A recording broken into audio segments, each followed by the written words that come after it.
بسم اللہ الرحمن الرحیم۔ السلام علیکم، ویلکم ٹو مہم کہانی۔ نیو ہے تو چینل کو سبسکرائب کر دیجئے، اسٹوری اچھی لگے تو پلیز لائک ضرور کیا کیجئے۔ وہ جو بیڈ پر اسٹول رکھے اس پر چڑھ کر چادر کو بند پنکھے سے لٹکائے اپنا چہرہ اس میں ڈالے آنکھیں بند کیے نہ جانے کیا پڑھ رہی تھی۔ ایک دم سے آواز سن کر تو اس کے پاؤں جیسے کپکپا گئے تھے۔ وہ تو چپ چاپ خاموشی سے جانا چاہتی تھی، مگر ایک بار پھر ان دونوں کو اپنے سامنے دیکھ کر اس کی حالت بری ہو گئی تھی۔ کیا کر رہی ہو؟ فوراً نیچے آؤ، اعظم کہو اسے۔ وہ 29 سال کا لڑکا اچھا خاصا پریشان ہو گیا تھا۔ ابھی تو وہ دونوں بالکل صحیح اسے چھوڑ کر گئے تھے، اور اب لیلک پلیز نیچے آؤ، یہ کیا کر رہی ہو؟ اعظم بھی خود پریشان اور فکر مند ہو گیا تھا۔ اگر وہ ابھی کچھ کر لیتی تو نہ جانے کیسی کیسی باتیں بنتی اور ایک جان بھی چلی جاتی۔ وہ پہلی بار انتہائی نرم لہجہ اپنا کر بولا تھا، نہیں، ایک بار تو آپ لوگوں نے مجھے بچایا تھا، مگر اب کی بار نہیں۔ میں ہی بیوقوف تھی کہ میں نکاح کی بھیک مانگ رہی تھی، محض اس لیے کہ اس ہاسپٹل میں رہتے ہوئے بھی مجھے خوف آ رہا تھا، جس طرح اپنے گھر میں خوف تھا۔ ظاہر سی بات ہے، جب اپنے گھر میں کوئی لڑکی محفوظ نہ ہو تو کہیں باہر کیسے محفوظ ہو سکتی ہے۔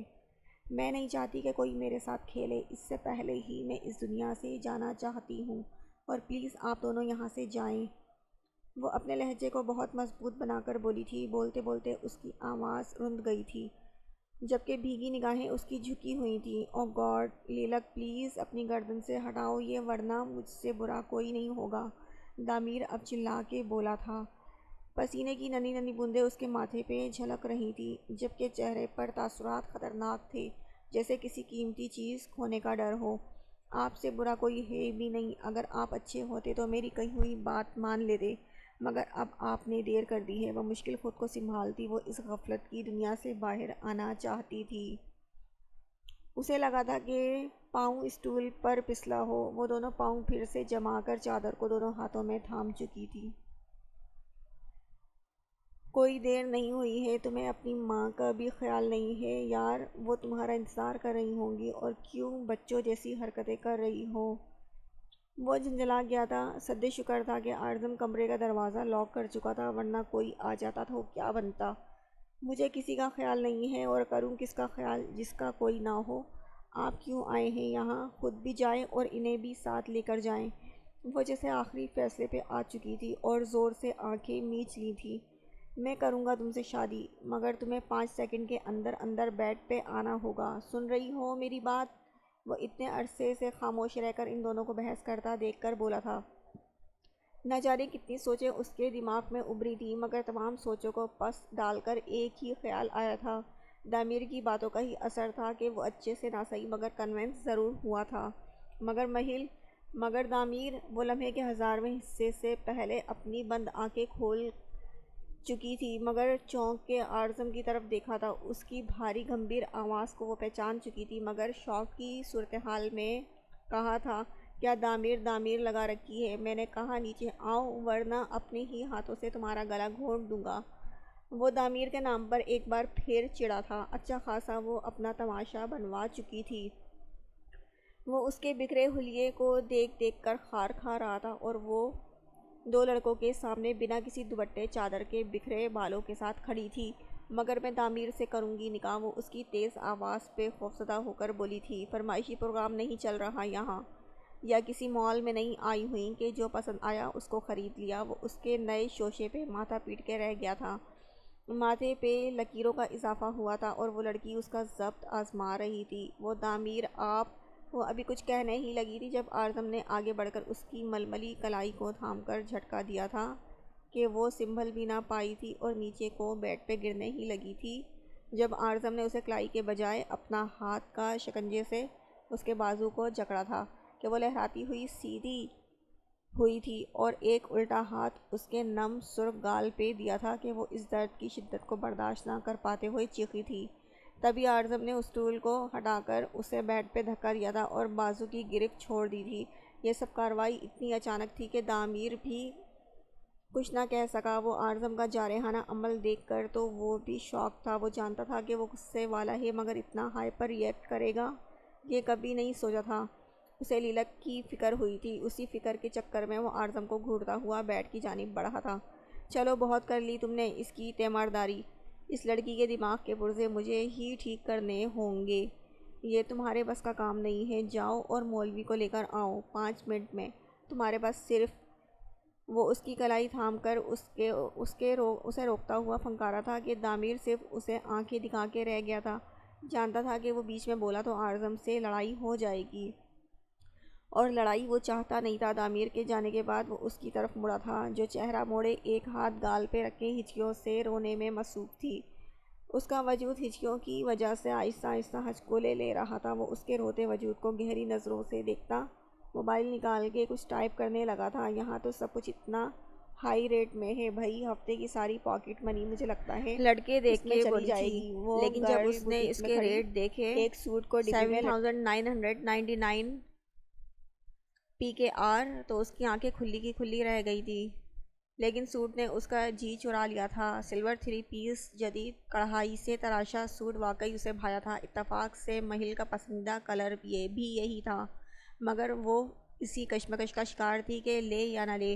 خیر تم مان جاؤ یہی کافی ہے، 2 ہفتے کی پاکٹ منی آپ کی ہوئی مہل میڈم۔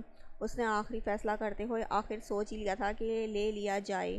وہ بیگ سے کریڈٹ کارڈ نکال کر کاؤنٹر کی جانب بڑھی تھی۔ ہیلو بیوٹیفل، وہ ابھی کاؤنٹر پہ کھڑی ہوئی تھی جب اپنے عقب سے اسے مردانہ آواز سنائی دی تھی۔ اس نے جیسے ہی اپنے پیچھے مڑ کر دیکھا تو وہ ایک ہی پل میں ہل گئی تھی۔ تم، وہ آہستہ آواز میں ضرور بولی تھی، مگر اس کی آنکھوں میں غصہ اتر آیا تھا۔ یس میں پہچان تو لیا ہوگا، وہ اس کو دیکھ کر مسکراتے ہوئے بولا تھا۔ دفع ہو جاؤ یہاں سے ورنہ منہ توڑ دوں گی جاہل، ورنہ منہ توڑ دوں گی، اسے گھورتے ہوئے دبی دبی آواز میں بولی تھی۔ اوکے باس، وہ ایک آنکھ ونک کر کے فوراً ہی بوتیک سے چلا گیا تھا، مگر اس کی خاموشی اریحا کو ہضم نہیں ہوئی تھی۔ وہ سر جھٹک کر پیمنٹ کر کے شاپنگ بیگ لے کر جیسے ہی بوتیک سے باہر آئی تھی، اس کی کلائی جیسے کسی نے جکڑی تھی۔ یہ سب اتنی جلدی میں ہوا تھا کہ وہ سنبھل بھی نہ پائی تھی اور اس کے ساتھ کھینچتی چلی جا رہی تھی۔ دوپہر ہونے کی وجہ سے شاپنگ مال میں اکا دکا لوگ ہی تھے، زیادہ تر جگہیں سنسان اور خاموش پڑی تھیں۔ چھوڑو مجھے منحوس انسان، وہ اپنی کلائی پر اس کی تیز اور سخت گرفت دیکھ کر چلائی تھی، مگر مقابل ضد میں اسے لیے جا رہا تھا۔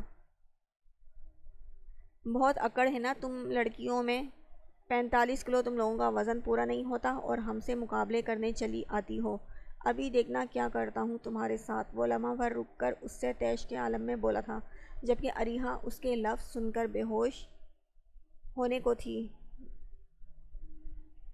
اس دن تو اس کے ساتھ مہل تھی، تھوڑا بہت اس کا سہارا تھا ہی، لیکن آج پورا شاپنگ مال خالی تھا، یہاں تک کہ کافی دکانیں بھی لاک تھیں۔ اسے اپنے آس پاس خطرے کی گھنٹی سنائی دینے لگی۔ اگر بھائی کو پتہ لگ گیا تو مجھ سے خفا ہو جائیں گے، کتنا بھروسہ کرتے ہیں مجھ پر، ہر بار سب سے بچاتے بھی ہیں۔ اور اب اگر وہ اس کے ساتھ چلتی ہوئی سوچ رہی تھی جب یہ اپنے جوگرز پہنے پاؤں ٹائلز کے فرش پہ جیسے جمائے تھے، چلو ساتھ۔ جب وہ چلنے سے انکاری ہوئی تو وہ غرایا تھا جس پر اریحا نے بایاں ہاتھ گھمایا تھا۔ گھمانے کی وجہ سے ہاتھ میں پکڑا شاپنگ بیگ زبردست طریقے سے اس کے منہ پہ لگا تھا، جس سے اس کے ہاتھ کی گرفت اریحا کی کلائی پہ ڈھیلی ہوئی تھی۔ اسے اسی موقع کا انتظار تھا۔ ہاتھ چھڑوا کر وہ سب کچھ بھلائے تیزی سے پیچھے ایک نظر دیکھتی ہوئی سیڑھیوں کی جانب بھاگی تھی۔ سیڑھیاں اتر کر وہ اتنی بے دھیانی میں چل رہی تھی کہ سامنے سے آتے شخص کے ساتھ ٹکرائی تھی۔ اوف! اس کے ہاتھ سے شاپنگ بیگ زمین پر گرا تھا اور وہ ماتھے پہ ہاتھ رکھتی سہلانے لگی تھی۔ کوئی پتھر فٹ کیے ہوئے ہو کیا؟ وہ اتنا سخت اور اچانک صدمے پہ اچھا خاصا درد سے سرخ ہوتے ماتھے کو چھوتے ہوئے بولی تھی، اور جیسے ہی اس نے نظریں اٹھا کر سامنے کھڑے شخص کو دیکھا تھا وہیں جم سی گئی تھی۔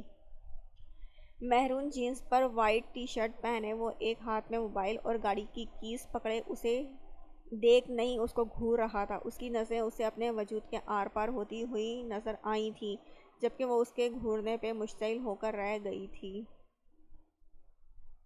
آپ لیکن اگلے ہی پل اسے اعظم کا خیال آیا تھا۔ اگر وہ اعظم کو بتا دیتا تو اسے تو اعظم نے اکیلے یوں آنے سے ہمیشہ منع کیا تھا، اس لیے اب وہ ماتھے سے ہاتھ ہٹا کر سنبھل کے بولی تھی، ایکچولی یہاں میں ڈریس لینے آئی تھی اور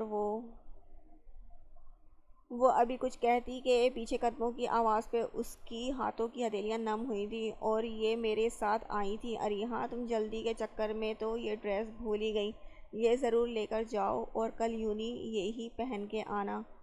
وہ اس کی آواز پہ ایک دم پلٹی تھی اور بے یقینی سے لب بھینچے دامیر پہ نگاہیں جمائی تھی۔ یہ جھوٹ بول رہا ہے، میں تو اسے جانتی بھی نہیں۔ وہ ایک دم سے ہی گڑبڑا گئی تھی۔ دامیر کو وہ یقین دلاتی ہوئی بولی تھی، اسے اپنے سانس حلق میں اٹکتی ہوئی محسوس ہوئی تھی۔ مہل کہاں ہے؟ وہ اس لڑکے کو نظر انداز کر کے اریحا کی جانب دیکھتا ہوا بولا تھا۔ مہل کو اس نے گھر بھیج دیا کیونکہ ہمیں آج شاپنگ کرنی تھی۔ میں سچ میں تمہارا منہ توڑ دوں گی اگر اب ایک لفظ بھی اور میرے بارے میں بولا یا میرا نام لیا۔ اپنی اوقات میں رہو۔ آپ میری بات سنیں، میں مہل کے لیے گفٹ لینے آئی تھی اور یہ میرے پیچھے آ گیا اور پھر میرے ساتھ اس نے زبردستی کرنے کی کوشش کی تو میں بھاگ کر آپ سے مل گئی۔ اس کی باتوں پہ آپ یقین نہیں کریں گے، سمجھ رہے ہیں آپ؟ پہلے وہ اس لڑکے کو پھر انگلی اٹھا کر دامیر کو وارننگ کے انداز میں کہتی ہوئی رکی تھی۔ اوکے، گاڑی میں بیٹھو، جا کر آتا ہوں میں، وہ اس کو تحکمانہ انداز میں کہتا اس لڑکے کی طرف بڑھا تھا۔ آج تو چھوڑ رہا ہوں، لیکن اگلی بار ان دونوں کے قریب نظر بھی آئے تو تم ہوگے اور میرا ہاتھ ہوگا۔ وہ 22-23 سال کا لڑکا اس کے سامنے بہت چھوٹا تھا۔ اس کے کندھے پہ اپنا مضبوط ہاتھ رکھتا ہوا وہ وارن کرتا ایک شاپ کی طرف بڑھ گیا تھا۔ چہرے پر چٹانوں کی طرح سختی تھی۔ اعظم کے میسج پڑھنے کے بعد وہ مال آیا تھا تاکہ لیلک کے لیے کوئی ہلکا پھلکا ڈریس لے سکے۔ اریحا کے سامنے اور یوں اکیلا دیکھ کر اس سے غصہ تو ضرور آیا تھا مگر خاموش ہو گیا تھا۔ فی الحال اسے کچھ کہہ نہیں سکتا تھا۔ 5 منٹ میں وہ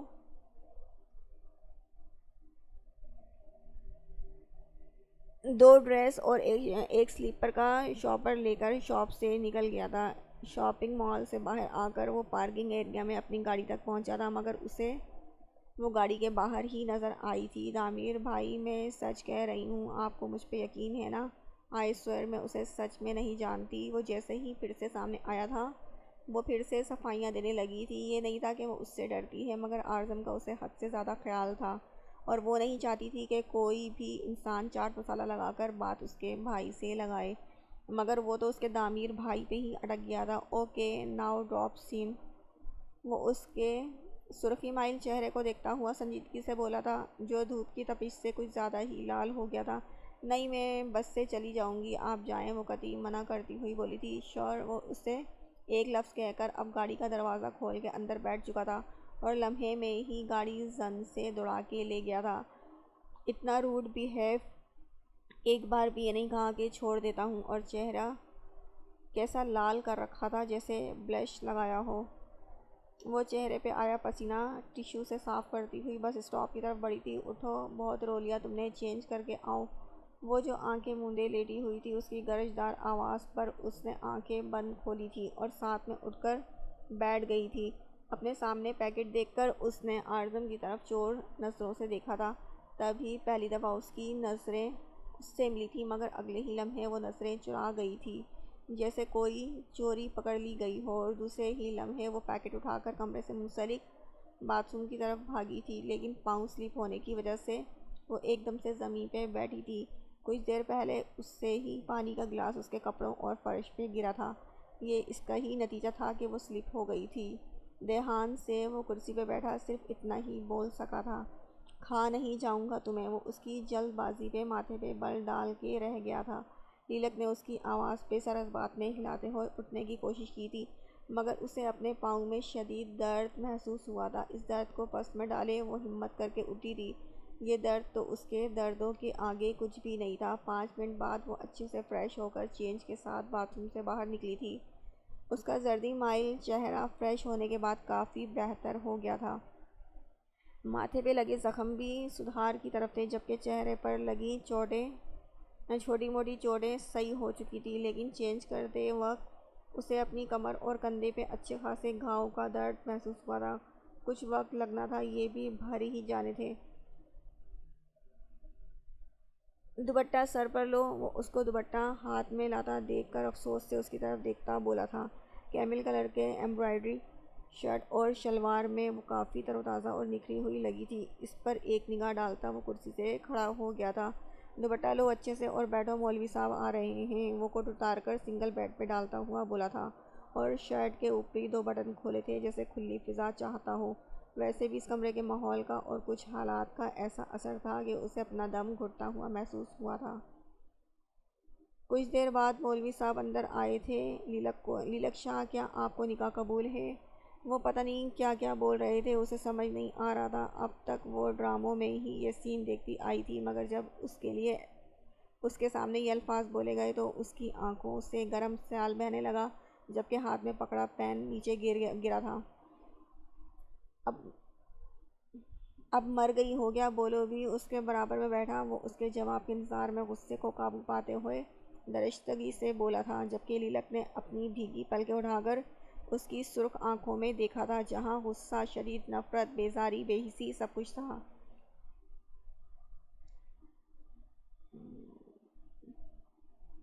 1 منٹ، مجھے آپ سے بات کرنی ہے، کلیئر کرنی ہے کچھ چیزیں۔ وہ اس کی آنکھوں میں دیکھتی نڈر ہوئی تھی، اس کا سارا ڈر جیسے کہیں گم ہو گیا تھا۔ اس کا جواب سنے بغیر یا اسے موقع دیے بنا وہ صوفے سے اٹھ کر روم سے باہر گئی تھی۔ وہ اس کی ہمت پہ اسے دیکھتا رہ گیا تھا۔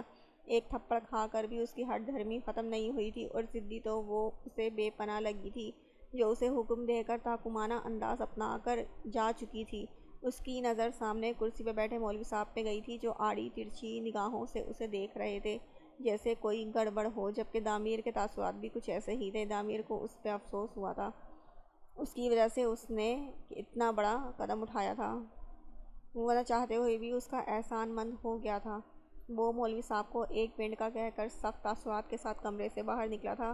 اب کون سا تماشا رہتا ہے، عزت کا خیال نہیں ہے نا تمہیں اپنی؟ کم از کم میری عزت کا ہی خیال کر لو۔ وہ اس کی کلائی پکڑتا اپنے غصے کو قابو کرنے کی کوشش میں لگا، نڈھال ہونے لگا تھا، مگر وہ لڑکی اس کے ضبط کا امتحان لے رہی تھی۔ میری کچھ شرائط ہیں، امید ہے آپ کو انکار نہیں ہوگا، اور مجھ پر حکم چلانا بند کریں۔ مجھ سے نکاح آپ اپنی مرضی سے کر رہے ہیں، جبکہ میرا آپشن دامیر تھا۔ وہ اپنی کلائی اس کی گرفت سے چھڑوانے کی کوشش میں سرخ پڑتی خود بھی اشتعال بھرے لہجے میں بولی تھی۔ کچھ ہی دیر میں اسے نہ جانے کیا ہو گیا تھا کہ وہ گھنٹے پہلے والا اس کے ہاتھ کا ہی کھایا ہوا تھپڑ اور جارحانہ لہجہ بھول چکی تھی، اور اب خود دہان پان سی اس چٹان جیسے مضبوط مرد کے سامنے اپنے لیے ہی لڑ رہی تھی۔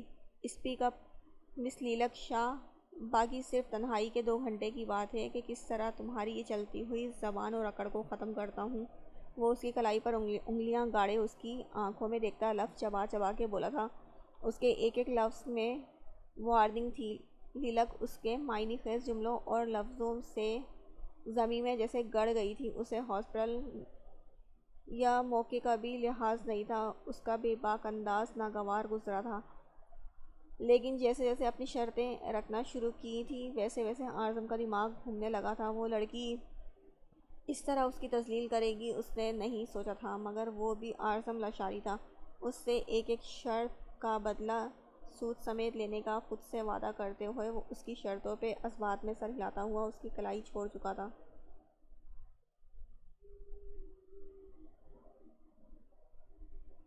وہ اس قدر جلدی مان جائے گا لیلک کو بالکل یقین نہیں تھا۔ وہ اس سے ڈر رہی تھی، مگر بہت مشکل سے اس نے ان لمحوں میں خود کو مضبوط، نڈر، بہادر بنا کر خود کو اس کے سامنے پیش کیا تھا۔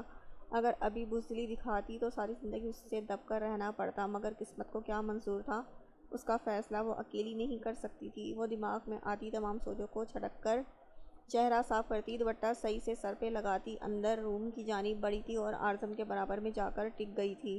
5 منٹ میں وہ لیلک شاہ سے لیلک اعظم لاشاری بن چکی تھی۔ ایک اداسی بھری نگاہ اس نے اپنی خالی ہتھیلیوں کو دیکھا تھا، جو بالکل خالی سفید پڑی تھی۔ اسے مہندی کا کتنا شوق تھا، اور اپنے نکاح پہ مہندی لگوانے کے لیے نہ جانے وہ کتنا سرچ کر چکی تھی، مگر بے رونق ہاتھوں کو دیکھ کر اسے یہ اندازہ ہو چکا تھا کہ زندگی اس سے کئی زیادہ بے رونق ہونے والی ہے۔ آج کا دن تو بہت ہی برا ہو گیا، اگر وہ کھڑوس انسان نہ ہوتا تو پتہ نہیں کیا ہوتا۔ وہ ڈپلیکیٹ کی سے دروازہ ان لاک کرتی گھر کے اندر داخل ہوئی تھی، اور سے وہ سیڑھیاں چڑھتی ہوئی سیدھا اپنے کمرے کے اندر گئی تھی۔ اس وقت شام کے 4:30 بج رہے تھے۔ یقیناً اس وقت مہل کچن میں ہوگی اور نور جہاں بیگم نماز پڑھ رہی ہوں گی۔ وہ اطمینان کر کے فریش ہو کر نیچے آئی تھی اور مہل کو ڈھونڈتے ہوئے کچن میں آ گئی تھی۔ السلام علیکم مہل بھابی، وہ بہت شرافت سے کہتی ہوئی نظریں نیچے کیے کارنر پہ رکھے فریج کی جانب بڑھ کر ٹھنڈے پانی کی بوتل نکال کر بیٹھ گئی۔ والسلام، تم کب آئیں؟ لیٹ نہیں ہو گئیں؟ تائی امی بہت فکر کر رہی تھیں۔ وہ سلیپ کے پاس رکھے ایک اسٹول پہ بیٹھی سبزیاں کاٹنے میں مگن تھی۔ تھوڑا سا کام تھا، اس میں ہی وقت لگ گیا۔ اور بھابھی آپ کب یوں نہیں جائیں گی؟ آپ کو پتہ ہے نا نیکسٹ منتھ سے فائنل سٹارٹ ہے۔ وہ بھی بوتل اور گلاس لے کر دوسرے اسٹول پر بیٹھ گئی تھی۔ اریحا بیٹا پلیز، وہ اسے نرمی سے بولتا ہوا سمجھانے لگا تھا، کیونکہ وہ اس کی نیچر کو بھی اچھے سے جانتا تھا۔ بس بہت ہو گیا اعظم، تم کسی بھی لڑکی کو میرے سامنے کھڑے کر کے اپنی بیوی اور میری بہو بنا دو گے؟ وہ چیختی ہوئی ان دونوں کی جانب بڑھی تھی، جبکہ وہ جو سامنے کھڑی تھی ایک دم سے ایک بار پھر اس کے پیچھے چھپی تھی اور اس کی پشت سے لگ گئی۔ امی یہ سچ ہے، میں آپ سے جھوٹ کیوں بولوں گا؟ کیا اتنی بڑی بات جھوٹی ہو سکتی ہے؟ کیا کبھی میں نے آپ سے جھوٹ بولا ہے؟ ایون میں نے کبھی آپ سے مذاق تک نہیں کیا ہے، اور آپ مجھے سمجھنے کی کوشش تو کریں۔ وہ جھنجھلا کے بولا تھا۔ کتنی دیر سے وہ انہیں سمجھانے کی کوشش کر رہا تھا، لیکن وہ سمجھ ہی نہیں رہی تھی۔ میرا اتنا سنجیدہ قابل بیٹا یہ قدم خود نہیں اٹھا سکتا، تم نے ہی اسے قابو کیا ہوگا۔ وہ اب لیلک کا ہاتھ پکڑ کے اپنے سامنے کرتی ہوئی پھنکاری تھی۔ اعظم وہ ابھی کچھ بول رہی تھی جب اسے اپنا گال سنسناتا ہوا محسوس ہوا تھا۔ وہ گال پہ اپنا دایاں ہاتھ رکھ کے سرخ نم آنکھوں سے بے یقینی سمیت اپنے سامنے کھڑی جہاں دیدہ عورت کو دیکھ رہی تھی، جنہوں نے بے دردی سے اس کے نرم گال کو تھپڑ کا نشانہ بنایا تھا۔ اسے لگا تھا وہ چند منٹ اور کھڑی رہی تو حواس کھو دے گی۔ وہ کب سے چیخ و پکار برداشت کر رہی تھی، ایسا ماحول تو کبھی نہیں برداشت کیا تھا اس نے، مگر زندگی جیسے اب بدل گئی تھی۔ جس باپ نے اسے ہمیشہ پھولوں سے بھی زیادہ نزاکت سے سنبھال کے رکھا تھا، اپنی اس قدر ناقدری پہ وہ آنکھیں بند کر کے شدت سے رو دی تھی۔ 2 دفعہ وہ اپنے پھولوں جیسے گالوں پر وحشیانہ حملہ سہ چکی تھی۔ اس کا دل ان لمحوں میں مرنے کا چاہا تھا، اور عزت تو جیسے اس کی کچھ رہی ہی نہ تھی۔ وہ حیرت زدہ ہو کر اپنی ماں کو دیکھ رہی تھی، جہاں ان کے چہرے پہ غضب کے تاثرات تھے۔ اس کی ماں نے ہمیشہ عورت کی عزت کرنا سکھائی تھی، اور ایک استاد ہو کر بھی غصے میں اس پر ہاتھ اٹھا چکا تھا، مگر اب ان کا ہاتھ جو اٹھا تھا اسے شرمندہ کر گیا تھا۔ وہ پریشانی سے اس کی طرف بڑھا تھا۔ لیلک، وہ اس کا سرخ تمتماتا گال دیکھتا ہوا پشیمان ہو گیا تھا۔ اسے بالکل ان کے اس رویے کی امید نہیں تھی۔ وہ تو بہت نرم دل خاتون تھی۔ میرے بیٹے کا نام اپنی زبان سے لینے کی کوشش بھی مت کرنا۔ جس کی بیوی تم بن کے آئی ہو، اس کی بچپن کی منگ اس گھر میں ہی رہتی ہے، یہاں تمہاری کوئی جگہ نہیں ہے۔ اپنی ماں کے لفظوں پہ اس نے آنکھیں زور سے بند کی تھی۔ ابھی نہ جانے کتنے امتحان اس نے دینے تھے اور کتنی سزائیں کاٹنی تھیں۔ بے ساختہ اس نے نظر اٹھا کر سامنے دیکھا تھا، جہاں وہ آنکھوں میں ڈھیروں آنسو لیے اس کے ساتھ کھڑی اس کی بیوی کو دیکھ رہی تھی، جہاں کبھی وہ خود کو اس کے حصار میں تصور کرتی تھی۔ طلاق دو اعظم اسے، ابھی میں کبھی بھی تمہیں کسی اور لڑکی کے ساتھ نہیں دیکھ سکتی۔ تم اسے طلاق دو، وہ اب بھی سختی سے بولی تھی۔ لیلک جو سر نیچے کیے ہاتھ گال پہ رکھے آنسو بہا رہی تھی، اس بات پہ وہ چونک کے اعظم کو دیکھنے لگی تھی، جو سامنے مہل کو دیکھ رہا تھا۔ وہ اسے کھویا ہوا محسوس ہوا تھا، اس کی نسیں ٹکی ہوئی دیکھ کر اسے اپنا آپ بے مول محسوس ہوا تھا۔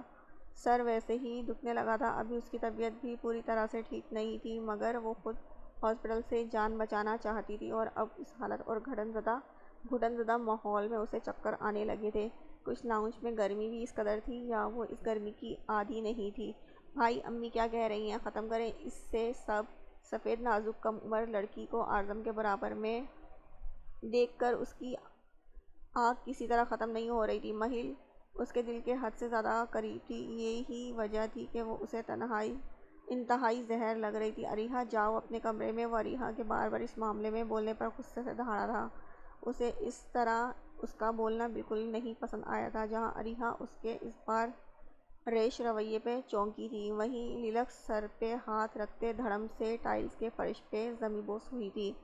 امی شی از ناٹ فائن، پلیز مت کریں۔ وہ اس کے زمیں پر پڑے بے ہوش وجود کو دیکھتا ہوا اور نورجہاں بیگم کے آگے ہاتھ جوڑتا ہوا بولا تھا، اور اریحا پہ ایک نظر ڈال کر جھک کر لیلک کا بے ہوش وجود باہوں میں بھرا تھا اور تیز تیز قدم اٹھاتا ہوا سیڑھیاں چڑھ گیا تھا۔ اعظم کے اس قدم نے تو ان کے حواس سلب کر دیے تھے۔ ان کا بیٹا اس طرح کیسے کر سکتا تھا؟ اس کا تو کوئی تعلق بھی نہیں تھا کسی سے، اور وہ منگی شدہ بھی تھا۔ وہ اسے کبھی اتنا جج نہ کرتی اگر مہل بیچ میں نہ ہوتی۔ وہ مہل کا سوچتی ہوئی اس پر آج بری طرح غصہ کر چکی تھی، جس کا انہیں دکھ بھی تھا، مگر اعظم نے بھی ان کی نافرمانی کی تھی، ان کے فیصلے کو رد کیا تھا۔ اگر ایسا کچھ تھا تو وہ بتا دیتا، اتنا بڑا بم پھوڑنے کی کیا ضرورت تھی؟ مہل، مجھے معاف کر دو بیٹا۔ وہ اپنے آنسو صاف کرتی ہوئی ساکت سی مہل کی جانب بڑھی تھی، جو بالکل ساکت سی کھڑی تھی۔ نہیں نہیں تائی امی، آپ کیوں مجھے شرمندہ کر رہی ہیں، اور آپ کیوں اتنا انہیں ڈانٹ رہی تھی؟ آپ کو ایسا نہیں کرنا چاہیے تھا، آپ کا ایک ہی تو بیٹا ہے، اگر ان سے بدگمان ہو جائیں گی تو ان کا کیا ہوگا؟ اگر انہوں نے کسی سے شادی کر بھی لی ہے تو کیا ہوا؟ سب کو اپنی زندگی گزارنے کا حق ہے نا۔ آپ نے اس لڑکی پہ ہاتھ اٹھا کے جاہلانہ رسم کو بڑھاوا دیا ہے۔ آپ پریشان مت ہوں، میں نے سب اللہ پر چھوڑ دیا ہے۔ وہ جانتی تھی کہ نور جہاں بیگم اس سے کتنی فیئر تھی، انہیں کیسے وہ نیچا دکھا سکتی تھی۔ اسی لیے تو یہی بڑی بات تھی کہ ماں باپ کے بعد انہوں نے اسے بیٹیوں کی طرح پالا اور اس کی مرضی کے مطابق پڑھایا۔ اعظم تو سال پہلے اس کی زندگی میں آیا تھا، مگر زندگی بھی تو وہی تھا۔ وہی جانتی تھی کہ کس درد سے اسے خود کو بچا کے رکھا ہے، اور کس ضبط اور مشکل سے وہ بولنے کے قابل ہوئی تھی۔ وہ کیسے ان کی نافرمان ہو سکتی تھی؟ ان کا احسان تھا کہ وہ ابھی تک اتنے اچھے حال میں زندگی بسر کر رہی تھی۔ میں روٹیوں کے لیے آٹا گوندھنے جا رہی ہوں تائی امی، آپ ڈاکٹر کو کال کر دیں۔ وہ بے ہوش ہو گئی تھی۔ وہ ان کے چہرے پہ پھیلے آنسو اپنے ہاتھوں سے صاف کرتی ہوئی بولی تھی، تمہارا ہی اتنا بڑا دل ہوگا مہل، مگر ہمارا نہیں۔ علیحا غصے سے کہتی ہوئی رکی نہیں تھی، بلکہ اپنے کمرے میں چلی گئی تھی۔ اسے کسی طرح سکون نہیں آ رہا تھا کہ اعظم نے کسی بری طریقے سے سب کے سامنے اسے ڈانٹا تھا، وہ بھی اس لڑکی کے لیے۔ کمرے کا دروازہ ایک ہاتھ سے کھول کر وہ اسے لیے اندر داخل ہوا تھا اور اس کے بے ہوش وجود کو بیڈ کی ایک طرف ڈالا تھا۔ وہ گہرا سانس لے کر اب فون کوٹ کی جیب سے نکال کر ڈاکٹر کو کال کرنے لگا تھا۔ کال کرنے کے بعد وہ سر ہاتھوں میں گراتا بیڈ کے کارنر پر اس کے پاؤں کے قریب بیٹھ گیا تھا۔ آج جو بھی ہوا تھا بالکل ٹھیک نہیں ہوا تھا۔ وہ جو اس سے بدلہ لینے کا سوچ رہا تھا، اب اس کی شرطیں سوچ کر اسے نئی راہ نکلتی ہوئی نظر آئی تھی۔ وہ جانتا تھا کہ اس نے غلط کیا ہے، مگر دل کا کیا کرتا؟ مہل سے شادی کرنے پہ وہ خود بھی دل سے راضی نہیں تھا، مگر اب اطمینان تو تھا کہ لیکن امی کا اس قدر جارحانہ رویہ دیکھ کر تو اس کے 14 طبق روشن ہو چکے تھے۔ اس وقت لیلک کی شرطیں اسے بہت بھلی لگی تھی، مگر ان شرائط کا بھی کیا فائدہ؟ نورجہاں بیگم نے اسے ٹکنے کب دینا تھا؟ سوچتے ہوئے یوں ہی بے اختیار نظر اس کے پاؤں پہ گئی تھی۔ سفید ملائم گداس پاؤں، مترادف تراشے ہوئے خوبصورت ناخن، مگر انگوٹھے کا ناخن غائب تھا۔ یہ بھی شاید اس رات کی کرم نوازی تھی۔ پاؤں سے ہوتے ہوئے اس کی نظر اس کے نازک سراپے پہ گئی تھی۔ کیمل کلر اس کے سفید رنگ پہ انتہائی جچ رہا تھا۔ نکاح میں کشش تھی، اس رشتے کا بھرم تھا کہ وہ اس قدر گہری نظروں سے اسے جانچنے لگا تھا، ورنہ اس نے کبھی مہل کو اس نظر سے دیکھا تھا؟ اس کا کتابی چہرہ دیکھ کر وہ افسوس کر کے رہ گیا تھا۔ ذرا قریب ہونے پر جب اس نے غور کیا تو اسے بہت برا لگا تھا۔ اس کے کٹاؤ دار پھول کے پنکھڑی مانند گلابی لبوں کے کارنر سے خون نکل رہا تھا۔ یہ بھی تھپڑ کا کمال تھا، جبکہ اس کے نرم گال سرخ ہو رہے تھے، جبکہ لمبی سیاہ گھنی پلکیں سرخ گالوں پہ سجدہ ریز تھیں۔ وہ اس کے حسن کو دیکھ کر ہٹک گیا تھا۔ فوراً ہی اس نے اٹھ کر کبرڈ میں رکھا کمبل نکالا تھا اور اس کے سراپے پہ اچھی طرح ڈالا تھا کہ اب وہ صرف اس کا چہرہ ہی نظر آ رہا تھا۔ اب کلائی پر بندھی گھڑی اتارتے ہوئے اس نے کوٹ اتارا تھا اور سفید کاٹن کی شرٹ کے بٹن کھولنے لگا تھا۔ کبرڈ سے آرام دہ سوٹ نکال کر اس نے کمرے کو لاک کیا تھا اور ایک نظر اس پہ ڈال کر کمرے سے منسلک اٹیچ باتھ کی طرف بڑھ گیا تھا۔ 10 منٹ تک ہاٹ باتھ لینے کے بعد اب وہ کافی نکھرا فریش سا باتھ روم سے باہر نکلا تھا۔ وہ اب تک ویسے ہی بے ہوش تھی۔ وہ جانتا تھا کہ طبیعت کی ناسازی کی وجہ سے ہی ہے، اب بھی وہ بے ہوش ہے۔ تبھی آرام سے اپنے چھوٹے موٹے کاموں میں مگن تھا۔ شیشے کے سامنے کھڑے ہو کر ابھی وہ بال ہی بنا رہا تھا جب دروازے پہ دستک ہوئی تھی۔ وہ برش ڈریسنگ ٹیبل پہ رکھ کر دروازہ کھولنے بڑھا تھا۔ سامنے نورجہاں بیگم کو دیکھ کر اس نے تھکے ہوئے انداز میں ان کی طرف دیکھا تھا۔ ڈاکٹر آیا ہے، ابھی ڈرائنگ روم میں ہے، کہو تو لے آؤں کمرے میں؟ وہ اسے تیار دیکھ کر سپاٹ انداز میں بولی تھی، جی امی لے آئیں پلیز، اینڈ پلیز مجھے سمجھیں آپ۔ وہ ان کا ہاتھ تھام کر منت بھرے لہجے میں بولا تھا، جس پر وہ اپنا ہاتھ چھڑا کر رخ موڑ کر نیچے چلی گئی تھی اور وہ بس انہیں دیکھتا رہ گیا تھا۔ کچھ دیر بعد ڈاکٹر مکمل چیک اپ کر کے گیا تھا اور دوائیوں کی سلپ پکڑے صوفے پہ بیٹھا کارپیٹ پہ آنکھیں گاڑے بیٹھا ہوا تھا۔ پیشنٹ کافی ویک ہیں، ہو سکے تو انہیں ذہنی دباؤ سے دور رکھیں۔ نہ جانے اسے کون سے ذہنی دباؤ تھے کہ اعظم کی تمام سوچیں ذہنی دباؤ کے گرد گھوم رہی تھیں۔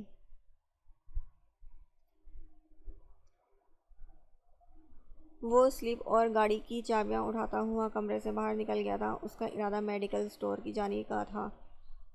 بابا مجھے باہر جانا ہوگا۔ وہ ڈائننگ ٹیبل پر بیٹھا کمال صاحب کے سر پر بم پھوڑ چکا تھا۔ مگر ابھی تو تم لاہور شہر سے باہر گئے تھے، اب کیوں جانا ہے؟ بہتر یہی ہے کہ یہاں ہی رہ کے بزنس پر دھیان دو۔ وہ ٹرے سے بریانی اپنی پلیٹ میں ڈالتے ہوئے نرمی سے بولے تھے، ارے یار مجھے شہر سے باہر نہیں ملک سے باہر جانا ہے، اور میں کوئی گھومنے عیاشی کرنے نہیں جا رہا، بزنس کے لیے ہی جانا چاہتا ہوں۔ وہ فورک سے پلیٹ میں رکھی بیف اسٹک سے کھیلتا ہوا جھنجھلا کے بولا تھا، اس کا مطلب یہ ہے کہ اب تم اکلوتے باپ کو اکیلا چھوڑ کر باہر جا کر بزنس بڑھانا چاہتے ہو؟ یہاں کس چیز کی کمی ہے؟ 2 سال کے لیے بھیجا تھا تمہیں پڑھنے کے لیے امریکہ، وہی کافی تھا میرے لیے، اس کے علاوہ میں تمہیں اب خود سے دور نہیں کر سکتا۔ لیکن بابا یار جانے دینا ایک بار اور۔ وہ ان کے قطع انداز پر تو افسردہ ہو گیا تھا۔ فی الحال نہیں، تم بھی چلے جاؤ گے تو یہ گھر کتنا سنسان ہو جائے گا۔ اگر تمہیں واقعی باہر جانا ہے تو اس سے پہلے شادی کر لو، پھر جاتے رہنا اکیلے باہر، کم از کم گھر میں میری بہو تو موجود ہوگی۔ وہ اپنی بات پوری کر کے اس کے چہرے کے تاثرات دیکھنے لگے تھے۔ دامیر نے ان کی بات پہ انہیں گھورا تھا۔ مطلب آپ کو یہ لگتا ہے کہ میں اکیلا جاؤں گا بیوی کے ہوتے ہوئے بھی؟ وہ آنکھیں چھوٹی کر کے فورک پلیٹ میں رکھ کے ہاتھ نیچے رکھ کر ان کی طرف جھکتا ہوا بے یقینی سے بولا تھا۔ ظاہر سی بات ہے، وہ اس کے انداز پہ اپنی ہنسی ضبط کرتے ہوئے سنجیدگی سے بولے تھے، واو، مطلب ویری گڈ۔ 2 ہاتھوں سے تالی بجاتے ہوئے وہ ان کی سنجیدگی پہ صبر کے گھونٹ پی کر رہ گیا تھا۔ اگر تمہیں اعتراض نہ ہو تو اس سنڈے کو چلتے ہیں، لشاری ہاؤس تمہاری منگنی تو کر ہی دیتے ہیں۔ اب کیا بڈھے ہو کر شادی کرو گے اب؟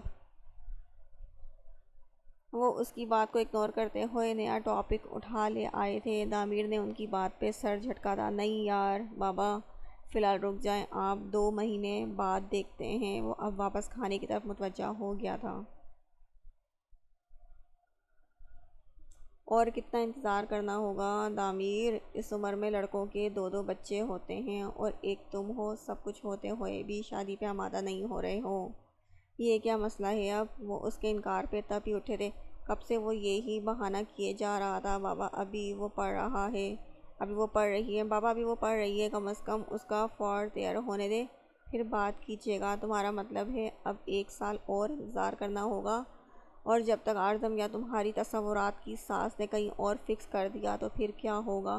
وہ اس کے مستقل انکار پہ بولے تھے۔ انہیں اب فکر لاحق ہو گئی تھی۔ ایسا کچھ نہیں ہوگا بابا، اعظم کو سب پتہ ہے، اور آنٹی بھی ایسا نہیں کریں گی، آپ اچھے کی امید رکھیں۔ وہ پلیٹ پرے کر کے نیپکن ہٹاتا ہوا بولا تھا۔ اور ابھی وہاں کا ماحول بھی صحیح نہیں ہے، سنڈے کو وہاں جانا مناسب نہیں ہوگا۔ اعظم اسے فون کال پہ تمام باتوں سے آگاہ کر چکا تھا کہ کس طرح نورجہاں بیگم نے اور عریحہ نے طوفان کھڑا کیا ہوا تھا۔ کیا مطلب سب ٹھیک ہے؟ کوئی پریشانی والی بات تو نہیں ہے؟ وہ ایک دم پریشان ہوئے تھے۔ دامیر انہیں شروع سے ایک ایک لفظ سچائی سے بتاتا چلا گیا تھا۔ جیسے جیسے وہ بتا رہا تھا ویسے ویسے ان کے چہرے کے زاویات میں اتار چڑھاؤ آ رہا تھا۔ یہ سب تو بہت برا ہوا، اس بچی کا تو کتنا نقصان ہوا، وہ 1 سال سے اس کے ساتھ ٹچی تھی۔ دامیر تم نے اچھا نہیں کیا بیٹا، یتیم کی بد دعا بہت خطرناک ہوتی ہے۔ اس لڑکی پہ ترس نہیں آیا تمہیں اور اعظم کو؟ وہ ان دونوں پہ افسوس کرتے ہوئے بولے تھے، بابا اعظم مہل کو پسند نہیں کرتا اور لیلک مجھ سے شادی کرنا چاہتی تھی، جبکہ آپ جانتے ہیں میرے دل میں عریحہ کب سے ہے۔ وہ الگ بات ہے کہ کبھی اظہار نہیں کیا، اگر میں ایسا کرتا تو اس سے کبھی محبت اور اس کے حقوق پورے نہیں کر پاتا۔ کم از کم اعظم تو مہل کو پسند نہیں کرتا نا، اس کے لیے زندگی گزارنا زیادہ آسان ہوگی بجائے میرے، اور مہل بیچاری کی مجھے بہت فکر ہے، اور مجھے اس بات کا بھی اندازہ ہے کہ ایک لڑکی اپنے شوہر سے کیا کیا توقعات رکھتی ہے، مگر اعظم صاحب کے دل کو بھی میں اچھے سے جانتا ہوں۔ وہ اتنا بے حس ہے بابا، خاموشی سے زندگی گزار لیتا لیکن آنٹی کو منع نہیں کر پاتا اور مہل کو بھی اس کے حصے کی خوشیاں نہیں دے پاتا۔ اب آپ کہیں گے کہ وہ لیلک کے ساتھ بھی ایسا کرے گا، تو اس کا جواب ابھی فی الحال یہی ہے کہ کم از کم وہ اپنے لیے تو کبھی سٹینڈ نہیں لے سکا، لیکن لیلک کے لیے تو لے لے گا نا، آنٹی کے سامنے اور عریحہ اور مہل کے سامنے۔ اسی جگہ اس کے رتبے کو تو تسلیم کروائے گا ہی، اور جب وہ یہ سب کروائے گا تو محبت خود اس کے برابر میں آ کھڑی ہوگی۔ اور مہل کی آپ فکر نہ کریں، وہ بہت اچھی لڑکی ہے، بہت پیاری، اس کے لیے میں خود کوئی اچھا رشتہ ڈھونڈوں گا، آپ ٹینشن نہ لیں۔ ہمارے اتنے ریسورسز ہیں، اتنے سب کے ساتھ اسٹرانگ ریلیشنز ہیں، ایک سے ایک بڑا بزنس مین، ڈاکٹر، انجینئر، سب کچھ ہم کچھ کر لیں گے، ڈونٹ یو وری۔ بس جو ہوا ہے اس میں ہمارا ساتھ دیں، اور آنٹی کو آپ نے بہت سارا سمجھانا ہے، اور سچ میں آپ لیلک سے ملیں گے تو وہ آپ کو بہت اچھی لگے گی، اتنی کیوٹ چھوٹی سی پیاری بچی ہے وہ۔ جب میں دوسری بار اس سے ملا تھا تو مجھے لگا تھا کہ شاید بہت پرانے تعلق ہے اس کے ساتھ ہمارے، لیکن مجھے کچھ یاد نہیں آیا تھا۔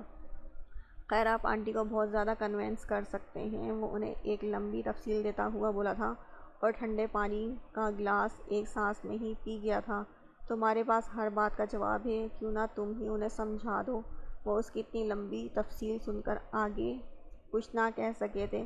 میں بھی سمجھا دوں گا، مگر وہ آپ کی ایج فیلو ہیں، آپ کی بات کا زیادہ مان ہوگا ان کے آگے، سمجھ رہے ہیں نا باس آپ؟ وہ ایک آنکھ ون کرتا ہوا مذاق میں بولا تھا، شٹ اپ، صبح ایک میٹنگ بہت امپورٹنٹ ہے، ای میل کر رہا ہوں، ایک بار تمام ڈیٹیل پڑھ لینا اور اچھے سے پریزنٹ کر لینا۔ وہ اب کرسی سے کھڑے ہو گئے تھے۔ اوکے باس، جو حکم، وہ سر خم کرتا ہوا مسکرا کے بولا تھا، اور وہ اپنے ذہین بیٹے کو دیکھتے رہ گئے تھے۔ کمرے پہ ایک غائبانہ نظریں اٹھائی تھیں۔ کچھ گھنٹوں پہلے کا منظر اس کے دماغ میں چلنے لگا تھا جب وہ بے ہوش ہو گئی تھی۔ اس کے بعد کیا ہوا اسے کچھ معلوم نہ تھا۔ کمرے میں پھیلا اندھیرا اس کے خوف کو مزید دوہرا کر رہا تھا، آنکھوں سے آنسو بہہ کر تکیے میں جذب ہونے لگے تھے۔ بھاری پردوں نے کھڑکیوں کو ڈھانپ رکھا تھا، جبکہ کمرے کی تمام لائٹس آف تھیں۔ یوں ہی اس نے اپنی کلائی اٹھائی تھی کہ ٹائم دیکھ سکے، مگر اس کی کلائی آج بالکل خالی تھی، ورنہ ہمہ وقت اس کی کلائی میں نازک سی گھڑی ضرور ہوتی تھی، مگر آج اس کا آپ اپنا نہیں رہا تھا۔ وہ دیکھنا چاہتی تھی کہ کیا وقت ہو رہا ہے، وہ کہاں لیٹی ہے، کس کا کمرہ ہے، کیا انہوں نے مجھے طلاق دے دی، کہیں میں غلط جگہ تو نہیں، اتنا اندھیرا کیوں ہے، اور اپنی سسکی کو روکنے کے لیے منہ کو دبایا تھا۔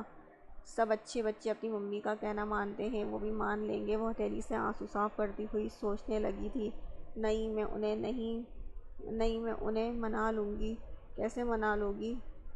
انہوں نے بھی تو مجھے مارا تھا، اور پھر اپنی ممی سے بھی مجھے مار کھلائی ہے۔ اگر میرے پاپا کو پتہ لگ جائے تو انہیں جیل میں ڈال دیں گے، مگر پاپا کو پتہ بھی کیسے لگے گا؟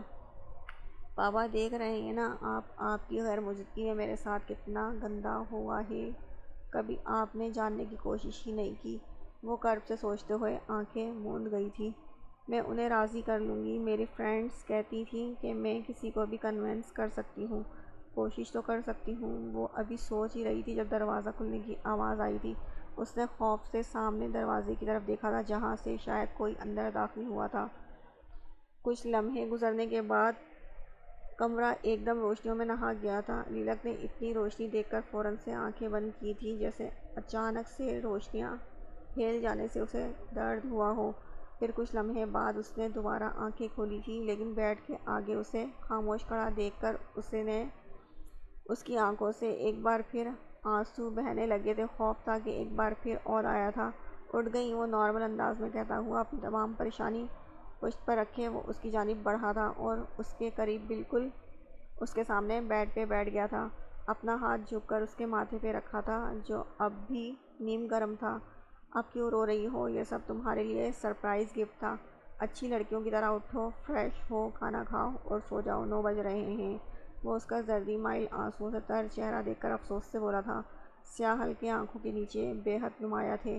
وہ اس پر جھکا استحضائیہ بولا تھا۔ تبھی لیلک نے لیٹے ہوئے ہاتھ بڑھا کر اس کے گرد بازو باندھے تھے اور اس کے گلے لگ گئی تھی۔ پلیز، مجھ سے اب برداشت نہیں ہوگا۔ مجھ پہ آپ کے اور آپ کی مدر کے علاوہ کسی نے ہاتھ نہیں اٹھایا ہے۔ وہ روتے ہوئے اس کے کندھے پہ منہ رکھے لڑکھڑاتی آواز میں بولی تھی، اور مجھ سے یہ برداشت نہیں ہوگا کہ تم میرے اتنے قریب رہ کر میرے حواس معطل کرو۔ وہ تکیوں کے دونوں درمیان ہاتھ رکھے بالکل اس سے مس ہوا، صرف یہ سوچ ہی سکا تھا۔ اس کے ریشم بالوں کی نرماہٹ اور جسم کا گداز پن اس کے حواس سلب کر رہے تھے۔ ایک اس کی پیش قدمی پہ وہ حیران سا رہ گیا تھا۔ تم اپنی شرط نمبر 2 بھول رہی ہو مس لیلک، وہ اس کی گردن میں منہ دیے آنکھیں موندے بولا تھا، اور ایک گہری سانس لے کر رہ گیا تھا۔ درد کر رہا ہے اور سر بھی گھوم رہا ہے۔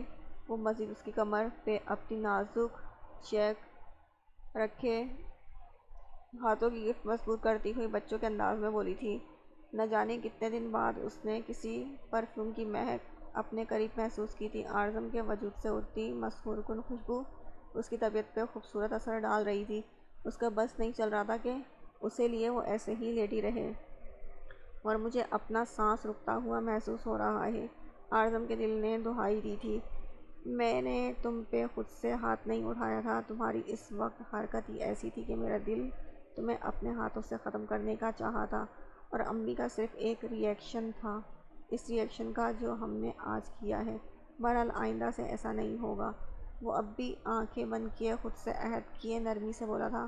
اس نے پہلی بار خود کو اس قدر مشکل میں گھرا پایا تھا۔ سارے امتحان جیسے اس کے آج ہی تھے، اور مجھے آپ طلاق تو نہیں دیں گے؟ وہ اس کے گرد سے اپنی گرفت ہٹاتی ہوئی بولی تھی۔ اس کی گرفت ہٹانے کی دیر تھی۔ وہ ایک دم اس کی گردن سے منہ نکالتا ہٹاتا سیدھا ہو کر اٹھ بیٹھا تھا۔ لیلک بھی ہاتھوں کی مدد سے اٹھ کر اس کے مقابل بیٹھی تھی۔ ہاتھ کی مدد سے اس نے اپنی ڈھیلی سی شرٹ کو شولڈر سے صحیح کیا تھا، جہاں کچھ لمحے پہلے اس کی سانسوں کی تپش کو محسوس کر رہی تھی۔ وہ اس کی گہری براؤن آنکھوں میں نہ دیکھ سکی تھی۔ کمبل کے ڈیزائن پہ نظریں گاڑے وہ اس کے جواب کا انتظار کرنے لگی تھی۔ جو 2 مہینے بعد یہ فائل انجام دینا ہے تو آج کیوں نہیں؟ وہ اس کے سرخی مائل چہرے کو غور سے دیکھتا ہوا سنجیدگی سے بولا تھا، جس پہ لیلک نے پلکیں اٹھا کر شکوہ کناں نظروں سے اس کی سنجیدہ چہرے کو دیکھا تھا۔ ماتھے پہ بکھرے بھورے بال، کھڑی ستوا ناک، بھوری ذہین آنکھیں، جبکہ کٹاؤ دار لب، اور اوپر سے اس کی بیئرڈ، وہ اسے گہری نظروں سے دیکھے گئی تھی۔ وہ مرد اسے اس وقت اتنا وجیح اور ہینڈسم لگا تھا کہ بالکل اپنے انگلش ٹیچر کی طرح جو اسے گھر میں یہ ٹیوشن دینے آتے تھے۔ وہ بالکل کوئی انگلش ہی لگتے تھے، مگر فرق اتنا تھا کہ اعظم کا رنگ ان سے بس تھوڑا سا، بالکل ذرا سا کم سفید تھا۔ وہ کس مراقبے میں پڑ گئی تھی وہ خود بھول چکی تھی۔ چونکی تب تھی جب اعظم نے اس کے سامنے چٹکی بجائی تھی۔ وہ جوش میں آتی ہوئی خفگی سے آنکھیں جھکائی تھی۔ آنسو پھر اس کے نین کٹوروں میں جمع ہونے لگے تھے۔ پلیز ایسا مت کیجیے گا آپ، یہ برداشت نہیں ہوگا مجھ سے، اور اگر آپ نے ایسا کیا تو میں جان دے دوں گی اپنی۔ وہ روحان سی ہوئی تھی۔ اپنی جان کی تو بات مت کرو، جب تک تم یہاں رہو گی تب تک وہ جاتی رہے گی، روز ایک ایک قطرہ تمہاری جان کا یہاں نکلے گا۔ اور کیا 2 مہینے بعد بھی تم مجھ سے یہ کہنے کی طلبگار ہوگی؟ وہ شاید اسے ڈرا رہا تھا یا اسے حقیقت سے آشنا کروا رہا تھا، مگر جو بھی تھا وہ اس کے جملوں پہ کپ کپائی تھی۔ اسے تو کسی کا تیز لہجہ بھی برداشت نہیں ہوتا تھا، اور آج جب کرارا تھپڑ اسے پڑا تھا تو وہ کسی اور ہی دنیا میں چلی گئی تھی۔ مزید جان کس طرح نکلے گی اس کا تو اسے علم تک نہ تھا۔ وہ خوفزدہ سی اسے دیکھنے لگی تھی جہاں صرف سنجیدگی رقم تھی۔ آپ مجھے خوف زدہ کر رہے ہیں، وہ لڑکھڑاتے لہجے میں بمشکل کہنے کے لائق ہوئی تھی۔ کیا 2 مہینے بعد بھی تم مجھ سے اس جملے کی ہی طلبگار ہوگی مس لیلک، یا نہیں؟ وہ اس کی بات کو نظر انداز کیے اب سختی سے بولا تھا۔